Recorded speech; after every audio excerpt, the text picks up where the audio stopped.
لو أنزلنا هذا القرآن على جبل لرأيته خاشعا متصدعا من خشية الله.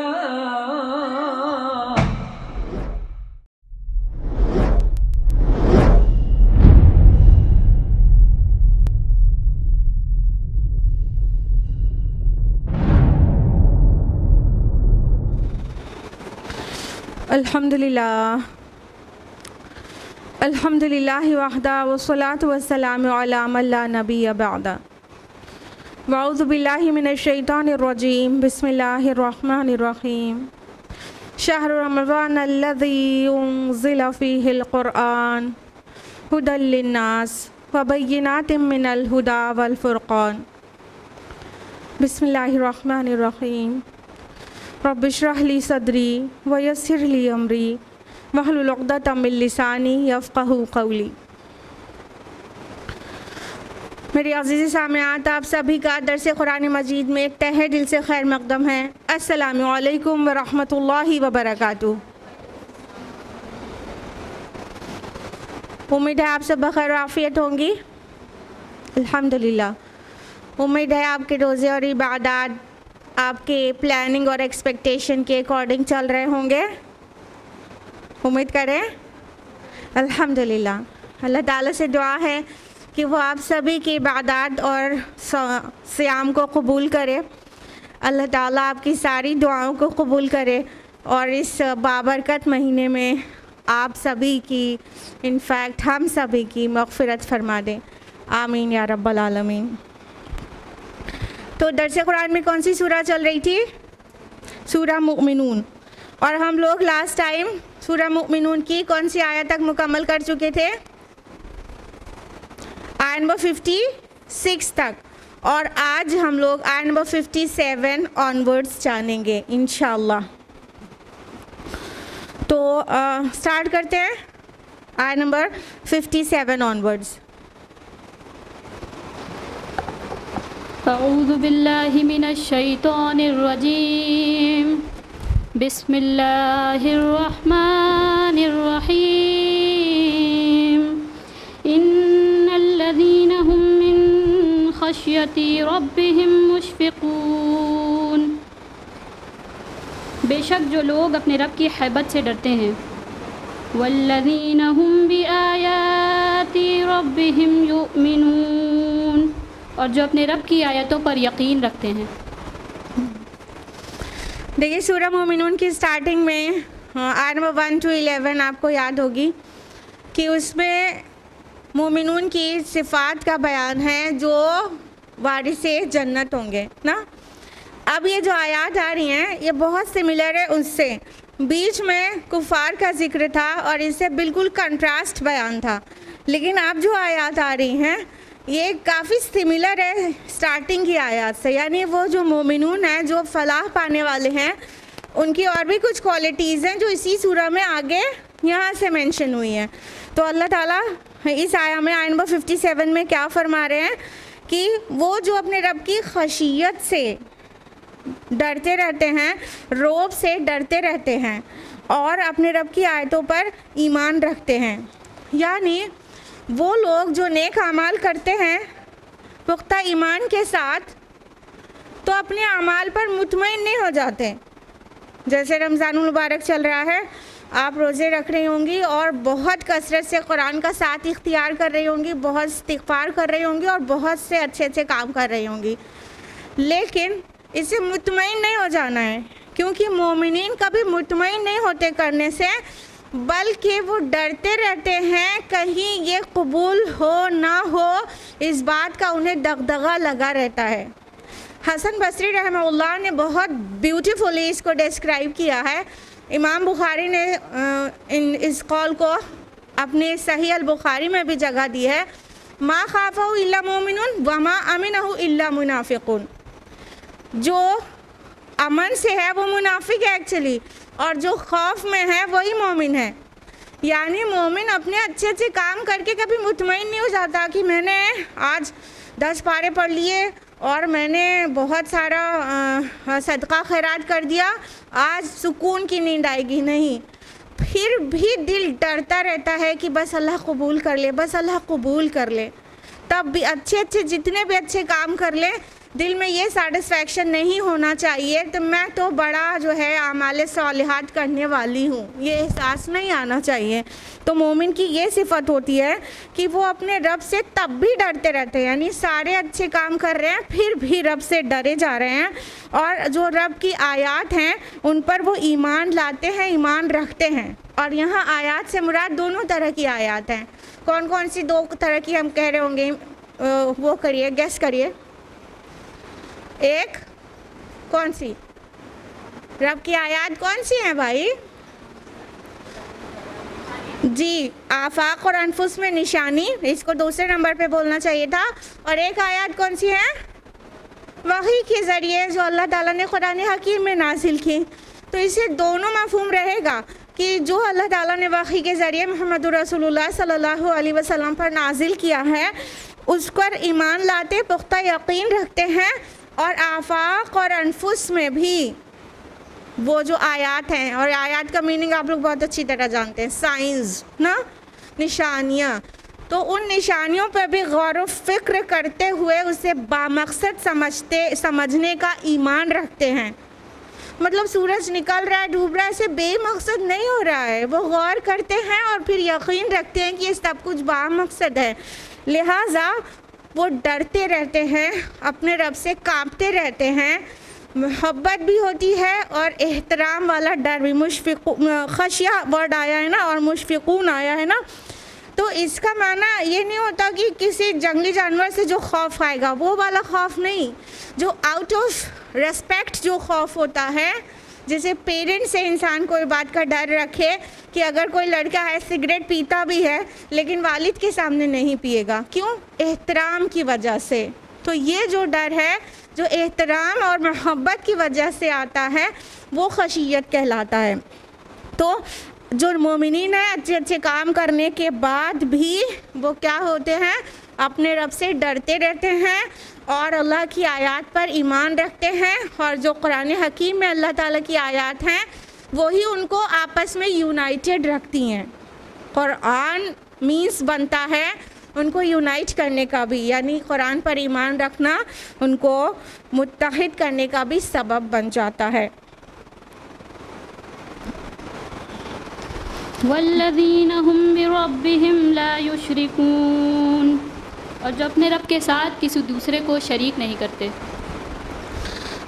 دیکھیے، ایمان لے آنا کافی نہیں ہوتا، شرک کا رد اس سے پہلے ضروری ہے، کیونکہ جو کلمہ طیبہ آپ پڑھتی ہیں اور اپنے بچوں کو پڑھاتی ہیں تو اس میں پہلے کیا آتا ہے؟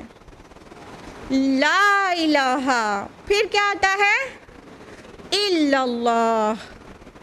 لہٰذا پہلے شرک کا ابطال ضروری ہے، شرک کا رد ضروری ہے، شرک کو ہٹانا ہے، اور تب جو ایمان ہوگا وہ صحیح ایمان ہوگا۔ پہلے ہم کہتے ہیں لا الہ، کوئی معبود نہیں ہے، there is none worthy of worship الا اللہ except اللہ۔ تو شرک کا ابطال بہت ضروری ہے۔ آپ اتنے اچھے کام کرتے ہیں، بیچ میں شرک کے خلاف بات کہہ دی گئی کہ وہ اپنے رب کے ساتھ شرک نہیں کرتے ہیں، تو کیا مطلب ہوا؟ اس کا مطلب یہ ہوا کہ کچھ لوگ ایمان لانے کے بعد بھی شرک کرتے ہیں، اور یہ آیت سورہ یوسف میں موجود ہے، اہل ایمان کے بارے میں کہا گیا شرک کرتے ہیں۔ کیسے بھائی؟ وہ کہتے تو ہیں اللہ ایک ہے اور محمد رسول اللہ صلی اللہ علیہ وسلم اس کے رسول ہیں، لیکن وہ دعائیں کسی غیر اللہ سے کر ڈالتے ہیں، نظر و نیاز کسی غیر اللہ پہ چڑھا دیتے ہیں، قربانی کسی اور کی رضا کے لیے کرا دیتے ہیں۔ تو یہ سب بھی فارمز آف شرک ہے، اس کو بہت اچھی طرح سمجھنا چاہیے۔ اصل میں شرک اپنے بہت مختلف لبادے میں آتا ہے لوگوں کے سامنے ہر دور میں۔ شیطان جو ہے ہم سے اور آپ سے بہت زیادہ سمارٹ ہے، جو شرک اوپن رہے گا اس شرک کو اس سوسائٹی میں نہیں رائج کرے گا، وہ جانتا ہے یہ پہچان جائیں گے، شرک کو نئے ریپر میں ریپ کر کے پیش کر دے گا، اور وہ اس سوسائٹی میں بہت لوگ نہیں بھی پہچان پائیں گے۔ لہٰذا اب یہ والا شرک مسلمانوں کے تھوڑی ہوگا کہ ان کے یہاں بت بنا اور رکھا ہو اس کی پوجا کریں، یہ والے شرک کے لیے مسلمانوں میں نہیں کوشش کرے گا۔ کس شرک کی کوشش کرے گا؟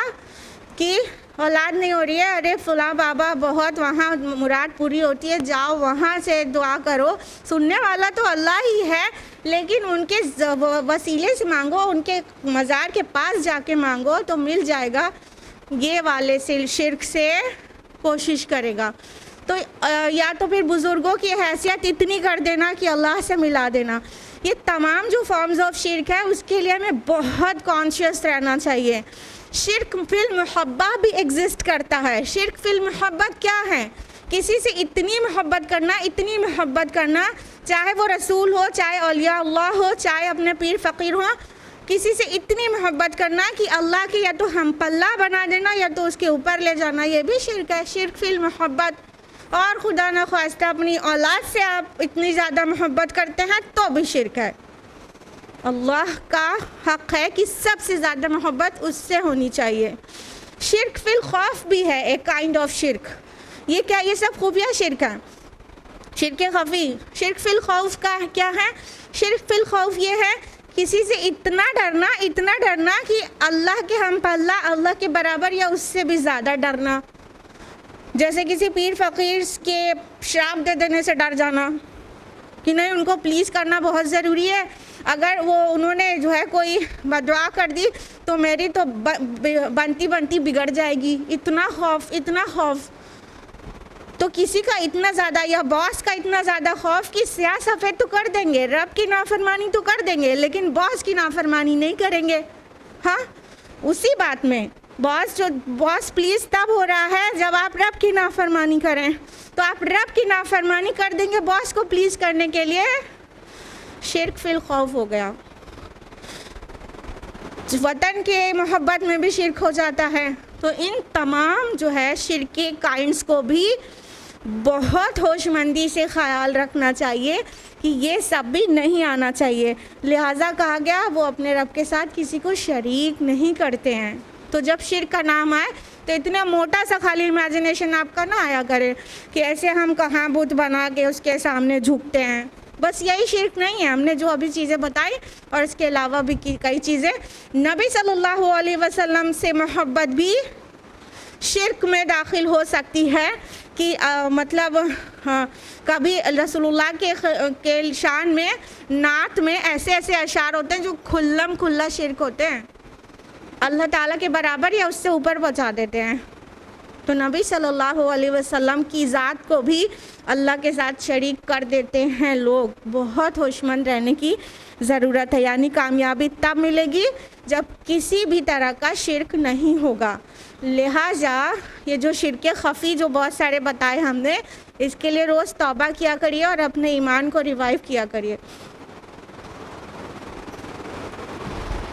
والذین یؤتون ما آتوا وقلوبهم وجلة انہم الی ربہم راجعون، اور جو لوگ دے سکتے ہیں دیتے ہیں اور ان کے دل کانپتے رہتے ہیں اس بات سے کہ ان کو اپنے رب کی طرف لوٹ کر جانا ہے۔ اب ان کے ایٹریبیوٹس جو ہیں کنٹینیوڈ ہیں، جو مومنون ہیں، صادقون ہیں، جو اللہ تعالیٰ کے ہاں مقرب بندے ہیں جو کامیاب ہو جائیں گے۔ کیا کہا گیا کہ وہ جو کچھ دیتے ہیں وہ دیتے ہیں، مطلب یؤتونا ما آتوا، اس کا کیا مطلب ہوا؟ ایک تو یہی معنی ہوا کہ وہ اللہ کی راہ میں مال دیتے ہیں۔ ایتا ورڈ کا معنی دینا ہوتا ہے، اسپینڈنگ، ٹھیک ہے، لیکن ایتا لفظ یہاں تک محدود نہیں ہے کہ صرف اسپینڈنگ اس کا معنی لیا جائے، خرچ کرنا، ٹھیک۔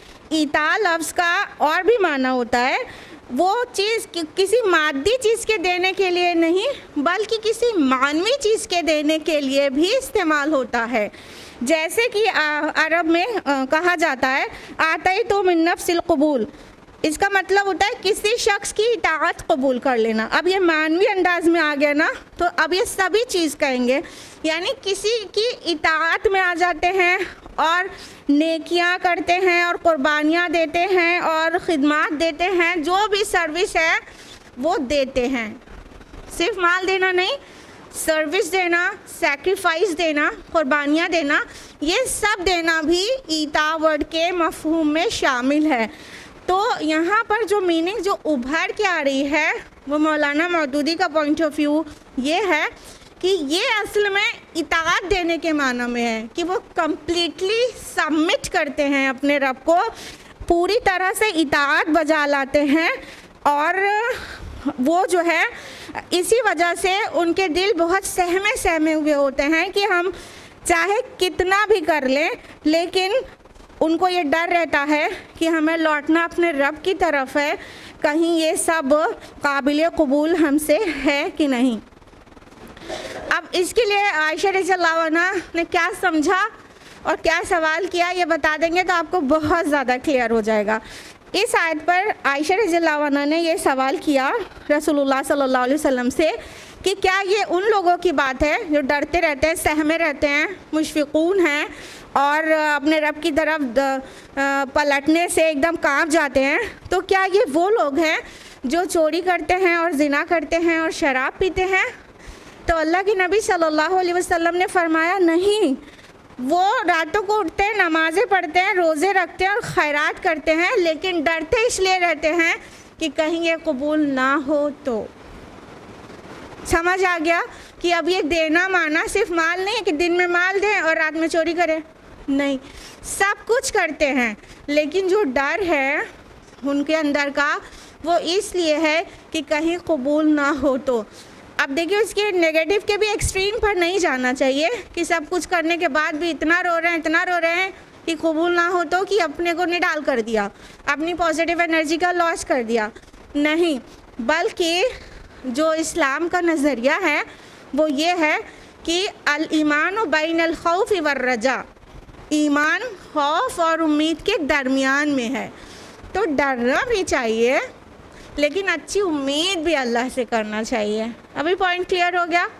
ڈرنا چاہیے لیکن اللہ سے اچھی امید کرنا چاہیے, لیکن میرا رب بڑا رحیم ہے, اس کی رحمت کو ہم محسوس بھی نہیں کر سکتے, ہم ایکسپلین بھی نہیں کر سکتے, اتنا رحیم ہے اور اتنا غفور ہے, اتنا معاف کرنے والا ہے, لہٰذا وہ قبول کر لے گا. یہ رجا ہونا چاہیے, امید, اور یہ خوف ہونا چاہیے کہ بہت سارے ہمارے اعمال میں ملاوٹ تھی, کوتاہی تھی, کمی تھی, کمزوریاں تھیں, وہ پیور نہیں تھے, تو پتہ نہیں وہ اللہ تعالیٰ کے ہاں مقبول اعمال میں سے بنے کہ نہیں. اس بات کا ڈر بھی رہے اور اس بات کی امید بھی رہے کہ لیکن میرا رب تو رحیم ہے, انشاءاللہ وہ قبول کر لے گا اور مجھے رسوا نہیں کرے گا اور مجھے فیل نہیں کرے گا. یہ دونوں کے درمیان میں جب رہیں گے تو صحیح ایمان ہے, ٹھیک ہے. لیکن اگر ایک دم ادھر چلے جائیں کہ امید نہ رکھیں, صرف خوف ہی, تو بھی انسان ہلاک ہو جائے گا نا خوف کے مارے, اور اپنی پازیٹیو انرجی کا لاس کر دے گا, رو کے بے ہوش ہو جائے گا نا. تو امید بھی رکھنا, اور امید بھی ایکسٹریم پہ نہیں جانی چاہیے. سارے کرم کرو, اللہ تو رحیم ہے. امید اور خوف دونوں کا بیلنس ذرا سا بھی بگڑے گا تو ڈسٹرکشن ہے. ان دونوں کا بیلنس صحیح بنائے رکھیں گے تو صحیح ایمان ہے, ٹھیک ہے. تو اس کو سمجھنا چاہیے. عمر رضی اللہ عنہ نے دیکھیے ان کی ہیوملٹی دیکھیے. عمر رضی اللہ عنہ کتنے ان کے وجہ سے کتنے کام ہوئے, مطلب ساری دنیا کے لیے جو سب سے فروٹفل لیڈر کوئی ہو سکتا ہے رسول اللہ صلی اللہ علیہ وسلم کے بعد تو وہ عمر رضی اللہ عنہ ہے. کتنی فتوحات, کہاں تک اسلام پھیلنا, اور کتنا سمارٹ لیڈرشپ نا, یہ سارا کچھ, کتنی خدمات دے کے دنیا سے گئے. لیکن جاتے جاتے ان کا جو اپنے آپ کا ایویلیویشن تھا وہ یہ تھا کہ اگر اللہ تعالیٰ مجھے ادھر اور ادھر دونوں کے بیچ میں نہ انعام دے نہ سزا دے, دونوں کے بیچ میں بھی رکھ دے تو ٹھیک ہے. سبحان اللہ. مطلب ان کا سیلف ایسٹیمیشن یہ تھا. کہ سزا سے تو بہت ہی ڈرتے ہیں اور وہ جنت کے مستحق پتہ نہیں ہے کہ نہیں ہے، تو اگر دونوں کے بیچ میں بھی ہو تو بھی ٹھیک ہے. مطلب یہ تھا ان کا اسٹیمیشن، جبکہ ہم اور آپ سب جانتے ہیں کہ وہ 10 مبشرہ میں سے تھے، لیکن اپنے آپ کو اتنا سختی سے چیک کرتے تھے. اور یہ بھی ان سے منقول ہے کہ کہتے تھے کہ اگر مجھے اللہ سے اتنی امید ہے کہ اگر کوئی ایک جنت میں جانے والا ہو تو میں امید کروں گا کہ شاید وہ میں بھی ہو سکتا ہوں، اور مجھے اللہ سے اتنا خوف ہے کہ اگر کوئی ایک بھی جہنم میں جانے والا ہو، باقی سب جنتی ہیں، تو میں یہ خوف رکھتا ہوں کہ شاید میں ہی ہوں وہ جہنم میں جانے والے. دیکھا بیلنس دیکھا، خوف بھی ہونا چاہیے، امید بھی ہونا چاہیے، اور ان کے درمیان ہی صحیح ایمان ہوتا ہے. نمبر 61. اولئک یسارعون فی الخیرات وہم لہا سابقون. یہ لوگ نیکیوں میں جلدی کرتے ہیں اور یہی لوگ ان پر سب سے پہلے پہنچتے ہیں. اب ان کی ایک کوالٹی اور بتا دی گئی، یسارعون فی الخیرات ہیں، نیکی میں سبقت کرنا چاہتے ہیں، جلدی کرتے ہیں، ڈیلے نہیں کرتے، ابھی کر لیں گے تبھی کر دیں گے. دے یوزولی رش ٹورڈز رائٹیسنس، بہت آگے بڑھ کے خود فوراً کر لینا چاہتے ہیں. اور تو اسی لیے مطلب وہ جلدی کرنے کی وجہ سے وہ سبقت لے جاتے ہیں. یہ فقرہ قرآن حکیم میں کئی بار ہے، فاستبقوا الخیرات، خیر نیک کام کرنے میں سبقت لے جانے کی کوشش کرو. تو جو سبقت لے جانے والے ہوتے ہیں نا، اس کے پیچھے کوئی اور بھی کر لے تو وہ اس کا ریوارڈ اس کے برابر نہیں ہوتا جو سبقت لے جاتا ہے. ٹھیک ہے، تو ہمیشہ کوئی ٹف کام، کوئی چیلنجنگ کام کرنے کا اپارچونیٹی ملا کرے تو بہت دیر تک سوچ کے نہ بولا کریں، بس اللہ کے بھروسے پر اپنا ہینڈ ریز کر دیا کریں کہ انشاءاللہ ہم کریں گے.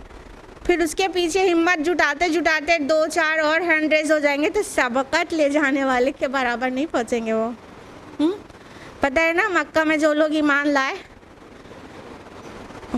جو لوگ رسول اللہ صلی اللہ علیہ وسلم کے ساتھ مہاجرون تھے، وہ بالکل بھی برابر نہیں ہے جو فتح مکہ کے بعد جو لوگ ایمان لائیں، قطعی برابر نہیں ہے.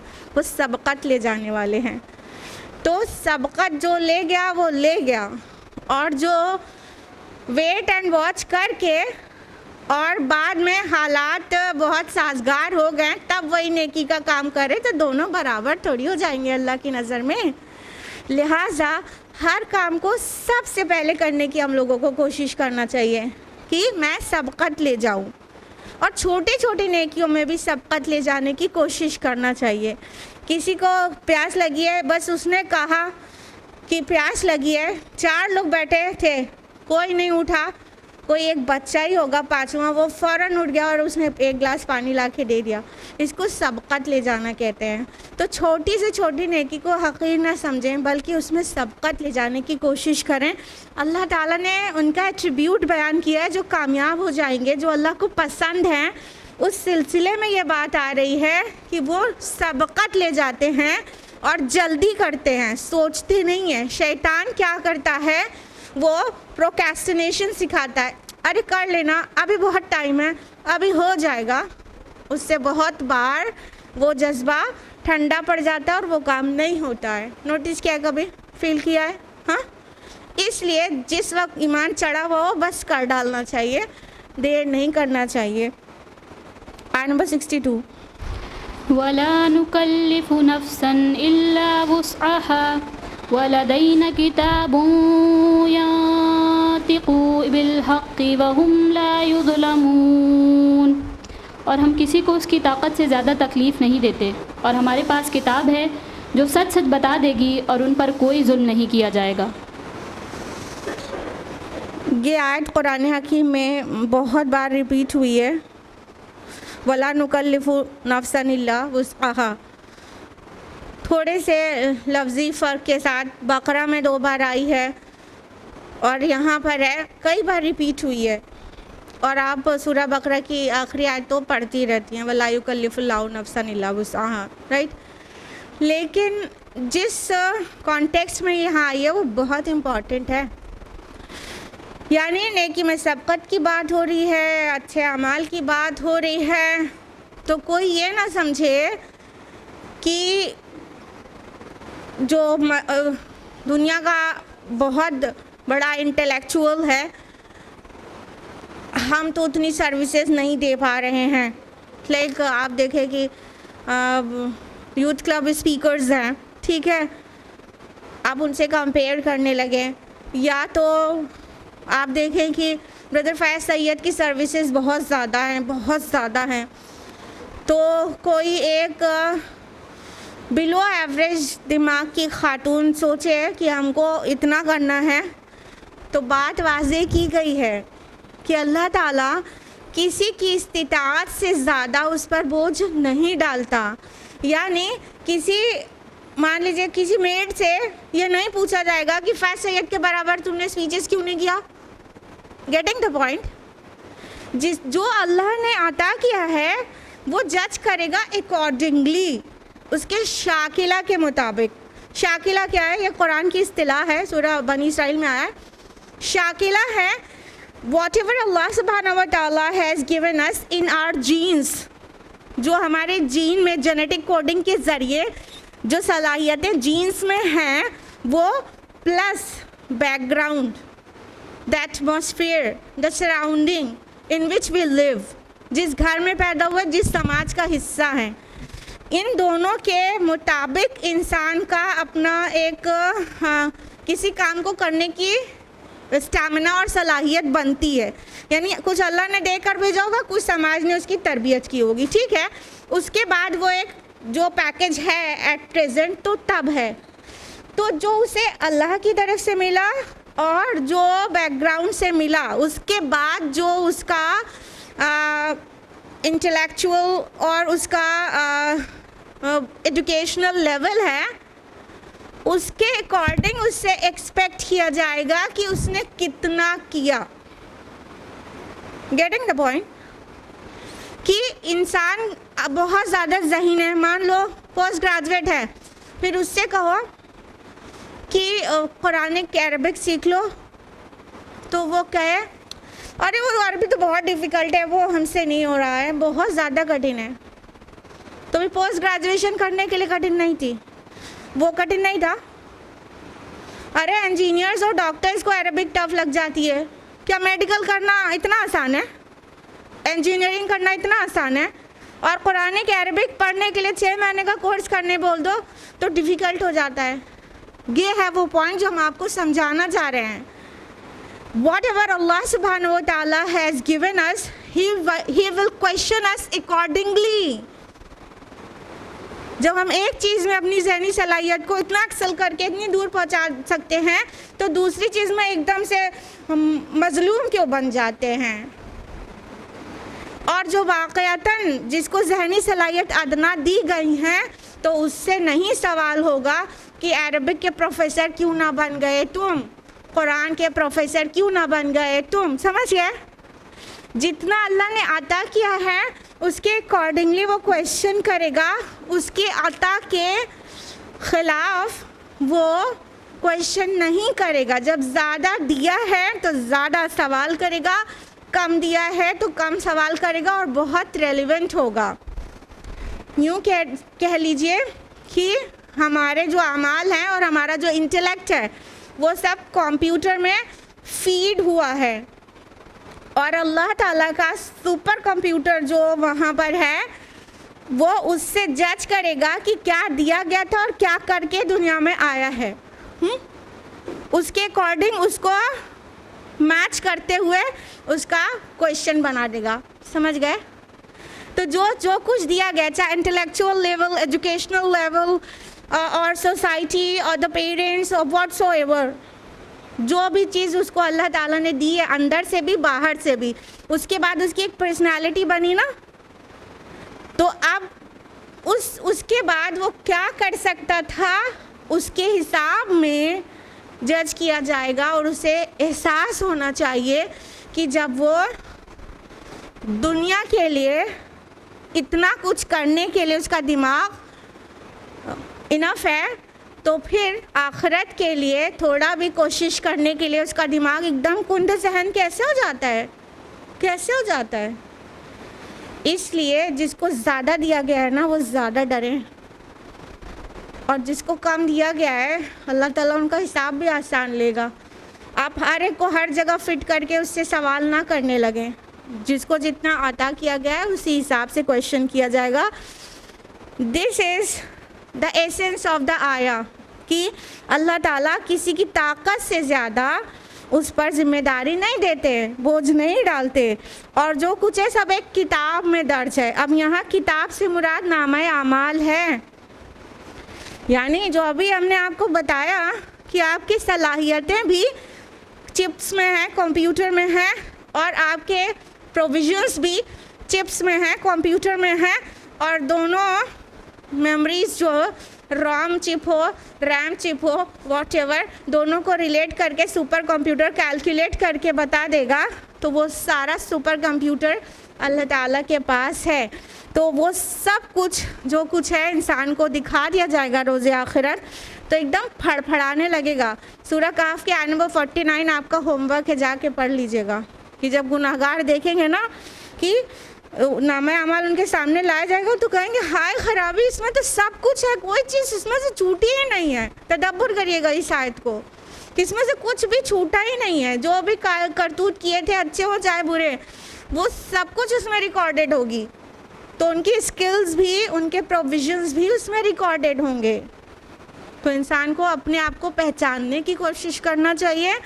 جس طرح وہ دنیا میں بڑھ بڑھ کے کامیابی کی سیڑھیاں چڑھتا چلا جاتا ہے، اور ایک سے ایک ایگزامینیشن وہ کریک کرتے کرتے کہیں پہنچ جاتا ہے، اسی طرح آخرت کے لیے بھی اور دین کے لیے بھی ایکسل کرنے کی کوشش کرنا چاہیے۔ اگر وہ دنیا میں کوئی کامیاب انسان بن گیا ہے تو اس کے اندر وہ پوٹینشیل تھا کہ وہ آخرت میں بھی جنت کا ہائی گریڈ اچیو کر سکتا تھا، لیکن اس کی کند ذہنی کی وجہ سے وہ لوزر ہوا جا رہا ہے۔ ٹھیک ہے، تو یہ بات کہی گئی ہے اس آیا میں، آیا نمبر 63۔ بل قلوبهم في غمرة من هذا ولهم أعمال من دون ذلك هم لها عاملون۔ بلکہ ان کے دل خیانت میں پڑے ہوئے ہیں اس دین سے، اور ان کے سوا اور اعمال بھی ہیں ان کے جو یہ کرتے ہیں۔ اللہ تعالیٰ نے فرمایا ان کے دل غمرہ میں ہیں۔ غمرہ مینس کیا ہوتا ہے؟ گہرے پانی کو کہتے ہیں، اور گہرے پانی کے نیچے اندھیرا ہوتا ہے۔ مطلب یہ ہوا کہ ان کے دل بالکل غفلت کی انتہا پر ڈوبے ہوئے ہیں، وہ بالکل their hearts are deep and deep in the deep state of unconsciousness۔ وہ بالکل بھی کوئی ہیڈ دے ہی نہیں رہے ہیں، وہ کوئی بھی اٹینشن دے ہی نہیں رہے ہیں، تو وہ جو غافل ہیں اس کی وجہ سے وہ آخرت کی کامیابی کی کوشش نہیں کر رہے ہیں، کیونکہ ان کے دل جو ہیں دنیا کی کامیابی، دنیا کی چکا چوند، دنیا کے کمانے اور دنیا کو حاصل کرنے کی وجہ سے غافل ہو گئے، ایک دم ڈوب گئے ہیں پانی میں، اندھیرا ہو گیا ہے۔ اب انہیں آخرت کی چمک دکھائی نہیں دے رہی ہے، جس کی وجہ سے وہ کیا ہے، بالکل اندھیرے میں غفلت میں چلے گئے ہیں، تو ان کے جو بھی اعمال ہیں وہ اس کی وجہ سے خراب ہے۔ غفلت کا بہت موٹا موٹا پردہ پڑ گیا ہے، تو یہی پردہ ہٹانے کے لیے قرآن حکیم آیا تھا۔ یہ بہت بلیسڈ منتھ ہے کہ ہم اس پردے کو پھاڑیں اور چیریں، اور اپنے دل کو قرآن کے ساتھ کنیکٹ کریں۔ جب ہم قرآن کے ساتھ کنیکٹ کریں گے اپنے ہارٹ کو، تو یہ غفلت کے پردے چاک ہو جائیں گے، اور پھر آخرت کی چمک دکھائی دینے لگے گی، اور پھر ہماری جو کوششیں ہیں نا وہ دنیا کے علاوہ آخرت کے لیے بھی ہونے لگیں گی۔ تو ان غفلت کے پردوں کو ہٹانا ہوگا، سورہ 21 آیت نمبر 1 یہیں سے سٹارٹ ہی ہوتی ہے. اقترب للناس حسابهم وهم فی غفلۃ معرضون. لوگوں کے حساب کا وقت قریب آ گیا ہے اور لوگ ہیں کہ غفلت میں منہ موڑے ہوئے ہیں. تو ہمیں یاد رکھنا چاہیے کہ ہمارا حساب کا وقت بہت قریب ہے. کتنی بڑی زندگی لے کر آئے ہیں ہم. ابھی مر جائیں گے. پچھلے رمضان کتنے لوگ نہیں تھے, کتنے لوگ تھے اور اب کی رمضان نہیں ہے. کووڈ سیکنڈ ویو کے بعد تو یہ نمبر بہت بڑا ڈفرنس تھا. نہیں, کتنے لوگ 2 سال پہلے والے رمضان میں اور رمضان آنے کے بعد بھی شروع رمضان میں آخر رمضان میں نہیں ہو, ایک دم فٹ تھے, اور ابھی کہ ابھی کچھ ایسا ہو جاتا ہے اور ابھی نہیں ہے. کس غفلت میں ہم غرق ہے انسانیت. اللہ کا رسول کل دین کی طرف بلا رہا تھا, کرتے پکڑ کر گھسیٹ رہا تھا, اور الحمدللہ مٹھی بھر داعیان اسلام ہے آج کے دور میں, لیکن وہ بھی کرتے پکڑ کے لوگوں کو گھسیٹ رہے ہیں, بلا رہے ہیں اللہ کے بندوں, اے اللہ کی بندیوں, غفلت سے باز آ جاؤ اصل کامیابی کی طرف. مگر تڑا کے بھاگ رہے ہیں بیکاز آف ہیڈلیسنس. کوئی بھی ہمیں ٹینشن نہیں پے کرنی ہے, غفلت میں پڑے ہوئے ہیں. اور غفلت کس لیے ہوتی ہے؟ کیونکہ ہم دنیا کا فائدہ اور پھر کھیل تماشا اس میں بہت زیادہ انوالوڈ ہے, بہت زیادہ انگراسڈ ہے کہنا چاہیے. اس کی وجہ سے غفلت ہوتی ہے. تو یہ جو چاہے رسول اللہ صلی اللہ علیہ وسلم کے مخاطب ہوں جو کہ اہل مکہ تھے, مکی سورہ ہے نا ایٹ دیٹ ٹائم, تو وہ بھی ایسے ہی دنیا کی چاہت میں بھاگ رہے تھے تڑا کر. اور آج تو مسلمانوں کی اکثریت اس غفلت میں ہے. وہ تو کفار تھے, مشرکین تھے, ان کو ہم لوگ یہ سب کہتے ہیں, قرآن نے مشرکین کہا ہے. آج تو مسلمانوں کی اکثریت غفلت میں ہے, سبحان اللہ. تو اس غفلت کی وجہ سے کیا ہے کہ ہمارے جو اعمال ہیں وہ اس غفلت کی وجہ سے ہیں. آیت نمبر 64 حتى إذا أخذنا مترفيهم بالعذاب إذا هم يجأرون. یہاں تک کہ جب ہم ان میں سے خوشحال آدمیوں کو پکڑ لیں گے عذاب میں تو وہ چلا اٹھیں گے.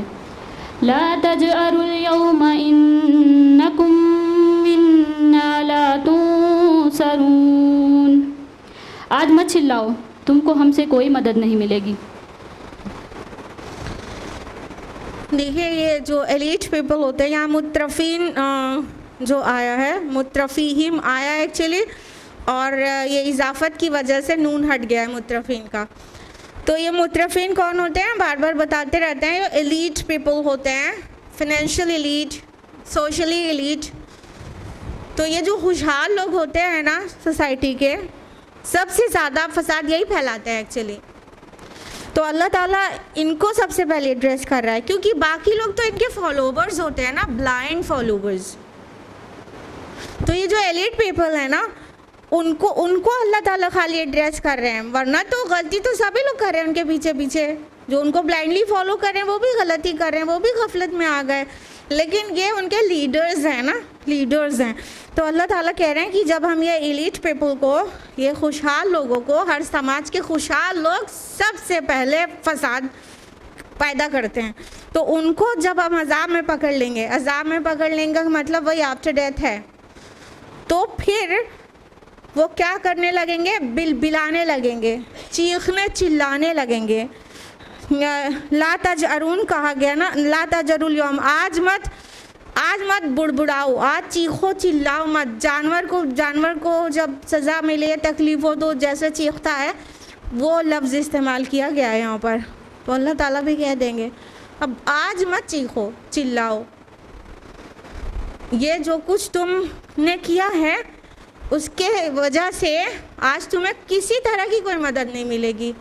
نہ اللہ کے فرشتے تمہارے مددگار ہوں گے, نہ اللہ کے انبیاء تمہارے مددگار ہوں گے, نہ دنیا کے دیگر مومنین اور داعیان اسلام جو تم کو ہمیشہ بلاتے رہتے تھے، کوئی مدد نہیں کرے گا.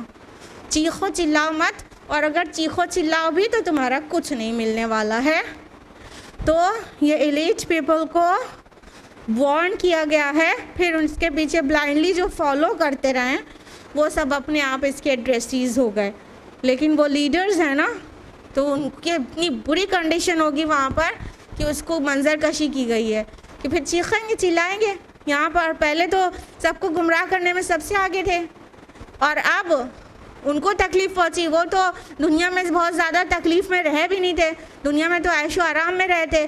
پھر اچانک جب ان کو تکلیف ملنا شروع ہوگی تو وہ غریبوں سے زیادہ چلائیں گے. وہ تو بہت عیش و عشرت میں رہا کرتے تھے، محلات میں رہا کرتے تھے، اور ٹھنڈک میں اور اے سی میں رہا کرتے تھے. تو اللہ تعالیٰ کہیں گے چلاؤ مت، کوئی فائدہ نہیں ہوگا تمہارے چلانے سے.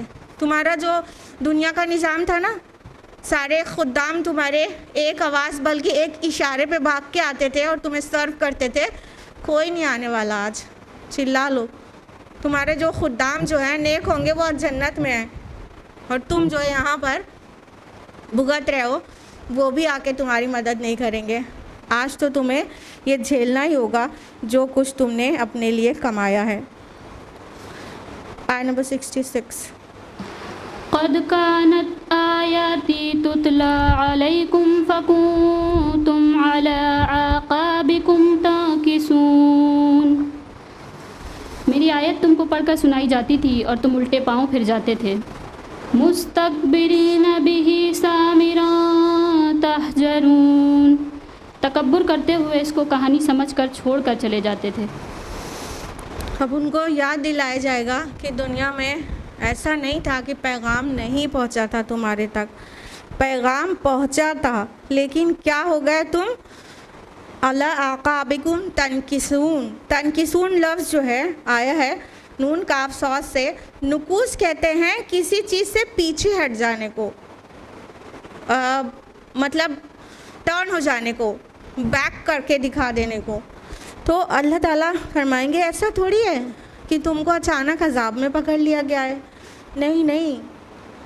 ان کانٹیکسٹ بات کریں دیٹ ٹائم کی، تو ہمارا نبی تمہیں بلاتا تھا، ہماری آیات پڑھ کر سناتا تھا، تمہارا تزکیہ کرنے کی کوشش کرتا تھا، تم پر کلام اللہ کی تلاوت کر کے اسے پریچ کرنے کی کوشش کرتا تھا. لیکن تم کیا کرتے تھے؟ تم غرور کے ساتھ، اکڑ کے ساتھ بیک دکھا دیتے تھے. یہاں نمبر 67 میں جو سامرن تہجرون لفظ آیا ہے، تو سمر کا مطلب ہوتا ہے رات کی تاریکی، اور سمرا کا مطلب ہوتا ہے رات کے سونے سے پہلے جو قصہ گوئی ہوتی ہے، اسٹوری ٹیلنگ. وہ یعنی جب تم کو ہماری آیات سنائی جاتی تھی حق کی طرف بلانے کے لیے، ایک تو تم بیک دکھا دیتے تھے، دوسرا تم کیا کرتے تھے؟ قصہ گوئی میں انوالو تھے. دیکھیے ہر دور میں اسٹوری ٹیلنگ کسی نہ کسی فارم میں رہا ہے سورس آف انٹرٹینمنٹ. ابھی کے فارمز آپ کو پتہ ہے، پہلے جو فارم تھا اس کا کیا تھا کہ دن بھر کی مصروفیات کے بعد شام کو، اسپیشلی عرب کی بات ہو رہی ہے، شام کو ایک ٹھنڈا سا ماحول ہوتا ہے، دن بھر تپتی ہوئی دھوپ. شام کو جب ٹھنڈا سا ماحول ہوتا ہے تو قصہ گو، کہانی گو رات بھر قصہ گوئی اور داستانیں اور کہانیاں سنایا کرتا تھا، اور رات بھر بیٹھ کے سنتے تھے. وہی ان کا سورس آف انٹرٹینمنٹ تھا. حلال طریقے سے انٹرٹینمنٹ کیا جانا منع نہیں ہے، لیکن یہ لمبی قصہ کہانی گوئی یہ کیا کرتی ہے؟ انسان کو سنجیدہ کام سے دور کر دیتی ہے، اس میں ایک دم لگا دیتی ہے. اس لیے ایسی قصہ کہانی گوئی بہت زیادہ نہیں ہونی چاہیے. ایک تھوڑا سا ہو اور اس سے انسان کے مزاج میں وہ ڈومینیٹ نہ کرنے پائے تو مسئلہ نہیں ہے. لیکن وہ رات بھر کی اور گھنٹوں کی، اب کا فارمز جو آپ کو معلوم ہے، بعد کا دور آیا ریڈیو تھا، اس کے بعد کا دور آیا ٹیلی ویژن تھا، ابھی بھی ہے، اور ساتھ میں اب موبائل آ گیا ہے اور یوٹیوب آ گیا ہے. ٹھیک ہے، ان سب پہ ہم کیا کرتے ہیں؟ قصہ کہانی گوئی تو دیکھتے رہتے ہیں. یہ پوری فلم انڈسٹری کس چیز پر ہے؟